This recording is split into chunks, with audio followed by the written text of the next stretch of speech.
Game changer movie యొక్క promotions తారాస్థాయిలో నడుస్తున్నాయి. Pan Indian అపియరెన్స్‌తో రాబోతున్న ఈ మూవీ అయితే మాత్రం సంచలనం సృష్టించడం ఖాయంగానే కనిపిస్తుంది ఈసారి. కథాంశం యూనిక్‌గా ఉన్నా కూడా శంకర్ యొక్క స్పెషల్ యాక్టివిటీ అనేది ఇందులో ఖచ్చితంగానే కనిపిస్తుంది. తన ట్రీట్మెంట్ అదిరిపోయే రేంజ్‌లో ఉంటుంది. పవర్ స్టార్ పవన్ కళ్యాణ్ ఈ మూవీని చూడడానికి చిన్నప్పుడు క్యూలో నుంచొని టికెట్స్ తీసుకొని మరి చూశానని మొన్న ప్రెస్ మీట్‌లో చెప్పాడు. అప్పటి నుంచే శంకర్ యొక్క క్రియేటివిటీ ఏ విధంగా ఉంటుందో మనకు తెలియంది కాదు. అందుకని ఇప్పుడు రాబోతున్నటువంటి ఈ మూవీలో కూడా తనదైనటువంటి శైలి ట్రీట్మెంట్ ఉండబోతుంది.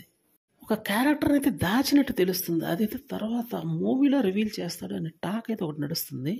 సో ఇదే నిజమైతే మాత్రం ఖచ్చితంగా మూవీ బ్లాక్ బస్టర్ అని చెప్పాల్సి ఉంటుంది. మొదటి రోజు కలెక్షన్స్ అయితే ఈ మూవీకి దగ్గర దగ్గర 120 నుంచి 150 కోట్ల గ్రాస్ కలెక్షన్స్ రాబట్టే అవకాశం ఉందని ఒక టాక్ బలంగా నడుస్తుంది. ఇదే కానీ నిజమైతే మూవీ బ్లాక్ బస్టర్ అని చెప్పాల్సి ఉంటుంది. 350 కోట్ల భారీ బడ్జెట్తో తీసిన ఈ మూవీ సంచలనం అయితే సృష్టించే అవకాశం గట్టిగానే ఉందని తెలుస్తుంది. రామ్ చరణ్కి హిందీలో ఫ్యాన్ బేస్ అయితే రాను రాను భారీ స్థాయిలో పెరుగుతుందని చెప్పాలి. ఇంతకు ముందు ఉన్నటువంటి ఫ్యాన్ బేస్ కన్నా ఇప్పుడు ఇంకా ఇంప్రూవ్ అవుతుందని చెప్పాలి. కాబట్టి కలెక్షన్స్ పరంగా డోకా ఉండకపోవచ్చు.